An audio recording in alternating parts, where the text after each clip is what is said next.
सोनम वांगचुक पागल है क्या? क्यों कर रहा है वो भूख हड़ताल? उसको सपोर्ट मत कीजिए। बीजेपी को कीजिए, कांग्रेस को कीजिए, किसी और पार्टी को कीजिए। लेकिन क्या आपका बच्चा भी तो कहीं नीट नहीं देने वाला है, जेई नहीं देने वाला है ना? कहीं वो भी सरकारी नौकरी की तैयारी तो नहीं करता है? अगर हाँ, तो थोड़ी गड़बड़ हो गई।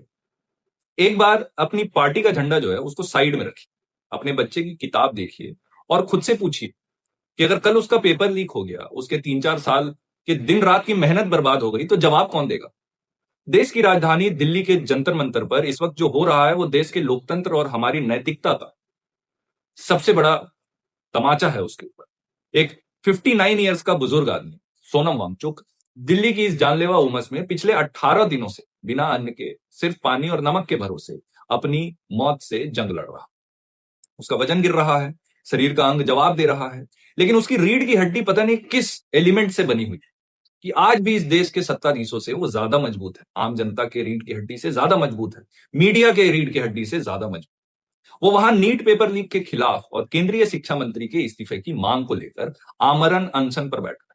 लेकिन इस देश का तंत्र इतना बहरा हो चुका है, इतना अंधा हो चुका है कि उसे एक देशभक्त की टूटती सांसों की भी आवाज सुनाई नहीं दे रही है। एक बूढ़ा आदमी दिन पर दिन कमजोर हो रहा है, वो उसे नहीं दिख रहा है।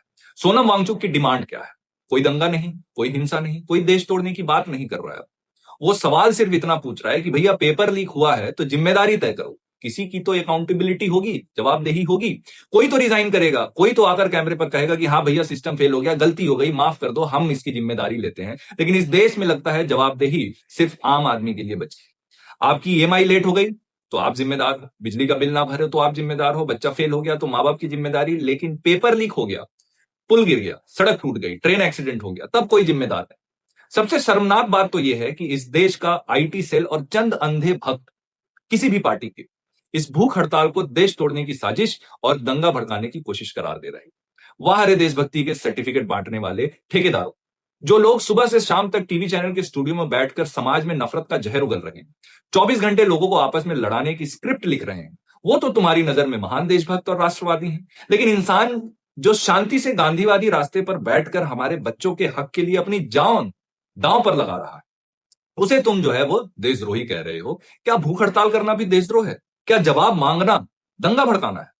हम इस हमाम में सारी सरकारों को देख चुके हैं। इस हमाम में सिर्फ सरकार ही नंगी नहीं, हमारा महान विपक्ष भी उतना ही मतलबी और खोखला साबित हुआ। शाबाश मेरे ऑपोजिशन के सूरमाओं, तुम पर तो सच में तरस आता है। जब कुछ दिन पहले एनएसयूआई और कांग्रेस के युवा सड़क पर इस प्रोटेस्ट के खिलाफ लाठियां खा रहे थे, तब ये सारे ऑपोजिशन पार्टी आपसी गुटबाजी, अहंकार और नंबर गेम में उलझे हुए थे। तुम तब एक मंच पर आकर छात्रों की ताकत नहीं बन सकते, और आज जब कैमरों की हेडलाइट जंतर मंतर पर ऑन हो गई, तब तुम सब लोग वहां अपनी राजनीतिक रोटियां सेकने लगे, अपनी टीआरपी चमकाने और फोटो खिंचवाने के लिए रेलम पेल मचा रहे। इसी मतलबी और खुदगर्ज दौर में आप देखो कि जहां जनता का प्रतिनिधित्व करने वाले, दावा करने वाले विपक्ष तक आपके बारे में इकट्ठा होकर नहीं सोच सकता, वहां एक अकेला सिरफिरा वैज्ञानिक, साइंटिस्ट आपकी आने वाली नस्लों के लिए मरने को तैयार बैठा है। और उस पागल आदमी को तो देखो भाई, वो ना चिल्ला चिल्ला के कह रहा है, ना वो फालतू की बयानबाजी कर रहा है। वो सिर्फ एक ही चीज कह रहा है कि अगर सिस्टम में गलत तरीके से लोग घुसेंगे तो कल उसका असर पूरे देश पर पड़ेगा। कैसे पड़ेगा? समझने वाली बात है कि अगर कोई फर्जी डॉक्टर जो पैसे देकर पेपर खरीद कर डॉक्टर बनने के लिए एडमिशन ले रहा है, तो कल को पास होने के लिए वो सेटिंग करेगा, फिर उसके बाद वो अस्पताल खोलेगा और उसी अस्पताल में तुम्हारे और तुम्हारी परिवार की जान लेगा। वो भ्रष्ट और फर्जी इंजीनियर जो बिना टैलेंट के पेपर लीक के भरोसे डिग्रियां लेकर सरकारी विभाग में बैठेगा, कल को ऐसी घटिया सड़कें और खूनी पुल बनाएगा जो पहली बारिश में ताश के पत्तों की तरह ढह जाएंगे। उसमें दबकर मरने वाला कौन होगा? तुम, मंत्री जी का लड़का नहीं, मंत्री जी का परिवार नहीं, बल्कि मैं और आप, हम जैसे लोग, आम नागरिक ही। अरे हमें तो आदत है ना बाबा ऐसे जीने की, लेकिन क्यों कर रहा है ये आदमी? हमें गड्ढों की आदत है, हमें टूटी हुई सड़कों की आदत है, हमें सड़े हुए, टूटे हुए, बदबूदार सिस्टम में कीड़े मकोड़ों की तरह एडजस्ट करके जीने की आदत। हम अपनी जिंदगी तो जैसे तैसे काट ही लेंगे, लेकिन हमारे मासूम बच्चों का क्या? जो बच्चा सुबह 4 बजे उठकर पढ़ रहा है, जो अपने माँ के गहने बेचकर कोचिंग की फीस जुटा रहा है, जो पिता अपने जरूरत के खर्चों को काटकर फॉर्म भरवा रहा है, उसकी मेहनत का क्या? क्या वो सिर्फ इसलिए हार गए क्योंकि किसी और ने पेपर खरीद लिया, कोई और रसूखदार था? पेपर लीक सिर्फ एक एग्जाम का लीक नहीं होता है, ये सीधे सीधे मेहनत का कत्ल है, भरोसे का मर्डर है, उस सपने का मर्डर है जिसमें एक बच्चा मानता है कि ईमानदारी और पढ़ाई से जिंदगी बदली जा सकती है। लेकिन साहब इस देश के नीति निर्माताओं को इन सब बातों से कोई फर्क ही नहीं पड़ता। आखिर इस देश को चला कौन रहा है? हमारे ट्रांसपोर्ट मिनिस्टर साहब को सड़क के जानलेवा गड्ढे को ठीक करने की कोई जल्दी नहीं, लेकिन वो पेट्रोल E20 पर लंबा चौड़ा ज्ञान बांटने में सबसे आगे। इलेक्ट्रिक व्हीकल के बारे में उनको पूछ लीजिए, वो सारी जानकारी देंगे। दूसरी तरफ जो असली पेट्रोल मिनिस्टर है वो रहस्यमयी चुप्पी साधे बैठे। डिफेंस मिनिस्टर साहब को डिफेंस की बात ही नहीं करनी, नींबू मिर्ची लटकाने का काम है बस उनका डिफेंस गैजेट्स पर। होम मिनिस्टर साहब का पूरा विजन और दिमाग 24 घंटे सिर्फ चुनावी राजनीति में एक्टिव रहता है। कहां किसकी सरकार बनानी है, किसको गिराना है। और हमारे माननीय प्रधानमंत्री जी वो दुनिया भर में घूम घूम कर देशों से मेडल और इंटरनेशनल अवार्ड समेटने में और अपनी फोटो ऑप्स में इतने व्यस्त हैं कि दिल्ली के ठीक सीने पर जंतर मंतर पर 18 दिन से भूख से तड़प रहे एक सच्चे देशभक्त की चीख तक उन तक नहीं पहुंच पा रहे।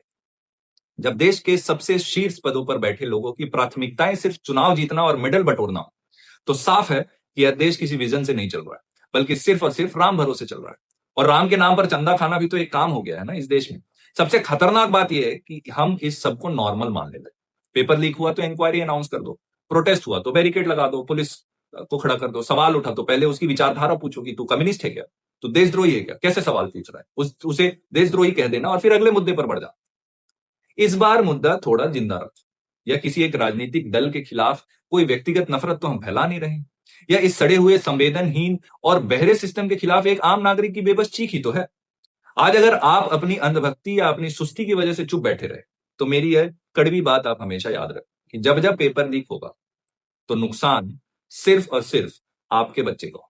जब आपका बच्चा परीक्षा केंद्र से रोते हुए बाहर निकलेगा तो डिप्रेशन के अंधेरे में वो डूबेगा ना, तो उसको डिप्रेशन से निकालने के लिए मेहनत आपको करनी है। कोई मंत्री जी का प्रवक्ता, पार्टी का प्रवक्ता उसका आंसू पोंछने नहीं आएगा। और अगर आप जंतर मंतर नहीं जा सकते हैं तो मत जाओ, प्रोटेस्ट में शामिल नहीं हो सकते मत हो, लेकिन कम से कम सोशल मीडिया पर अपने लेवल पर अपने आसपास इस मुद्दे पर बात तो कर सकते हो ना, थोड़ा बहुत माहौल तो बना सकते हो ना। मंत्रियों से उनके खोखले ज्ञान और बयानों की नहीं, बल्कि सीधे उनके इस्तीफे और जवाबदेही की मांग तो कर सकते हो। क्योंकि जिस दिन मां बाप भी चुप हो गए ना, उस दिन पेपर लीक करने वालों को और इस सोई हुई सरकार को समझ में आ जाएगा कि देश में मेहनत से ज्यादा मजबूत जनता की खामोशी। अब तो अपनी आंखें और अपना दिमाग खोलिए, वरना बहुत देर तो हो ही चुकी है, अब और कितना ही देर हो जाए। जय हिंद, नमस्कार।